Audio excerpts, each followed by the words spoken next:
Les dimanches d'été, le soir, vers les 6 heures, quand le peuple empressé déserte ses demeures et va s'ébattre aux champs, ma persienne fermée, assise à ma fenêtre, je regarde d'en haut passer et disparaître joyeux bourgeois, marchands, ouvriers en habit de fête, au cœur plein d'aise. Un livre est entr'ouvert près de moi, sur ma chaise. Je lis ou fais semblant. Et les jaunes rayons que le couchant ramène, plus jaunes ce soir-là que pendant la semaine, teignent mon rideau blanc.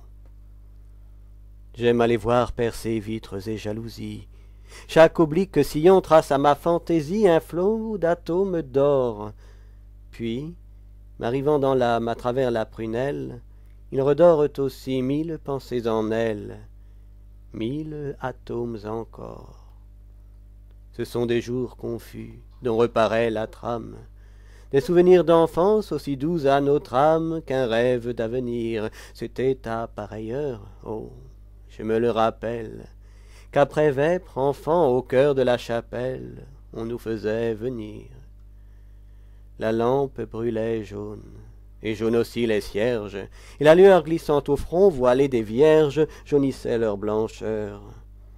Et le prêtre vêtu de son étole blanche courbait un front jauni, comme un épi qui penche sous la faux du faucheur. Oh, qui, dans une église, à genoux sur la pierre, n'a bien souvent le soir déposé sa prière comme un grain pur de ciel, qui n'a du crucifix baisé le jaune ivoire, qui n'a de l'homme Dieu lu la sublime histoire dans un jaune missel,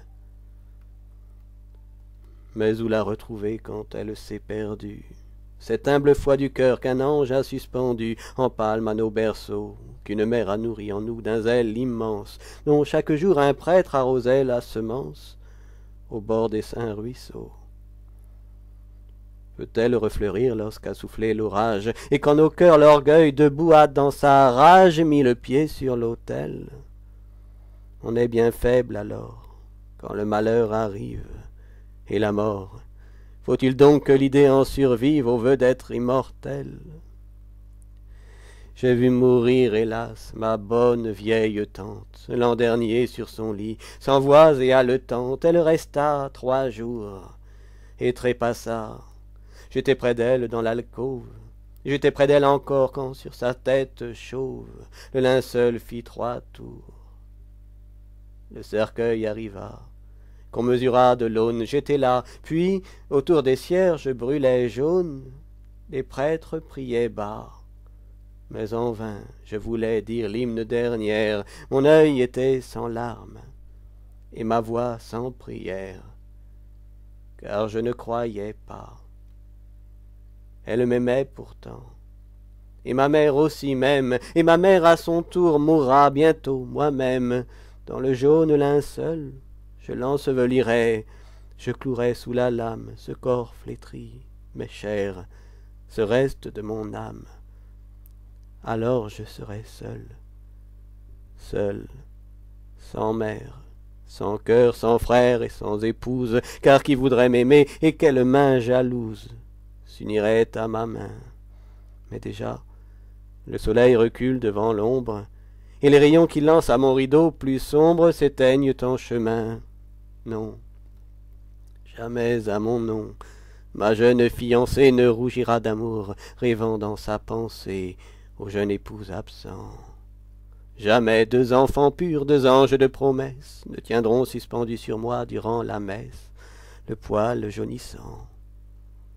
Non, jamais, quand la mort m'étendra sur ma couche, mon front ne sentira le baiser d'une bouche, ni mon œil obscurci n'entreverra l'adieu d'une lèvre mi-close.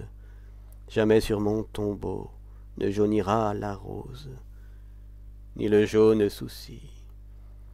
Ainsi va ma pensée, et la nuit est venue, je descends, et bientôt dans la foule inconnue, j'ai noyé mon chagrin. Plus d'un bras me coudoie. On entre à la guinguette, on sort du cabaret, l'invalide en goguette chevrotte un gai refrain. Ce ne sont que chansons, clameurs, rixes d'ivrogne, ou qu'amour en plein air et baisers sans vergogne, et publique faveur. Je rentre. Sur ma route on se presse, on se rue. Toute la nuit j'entends se traîner dans ma rue et hurler les buveurs.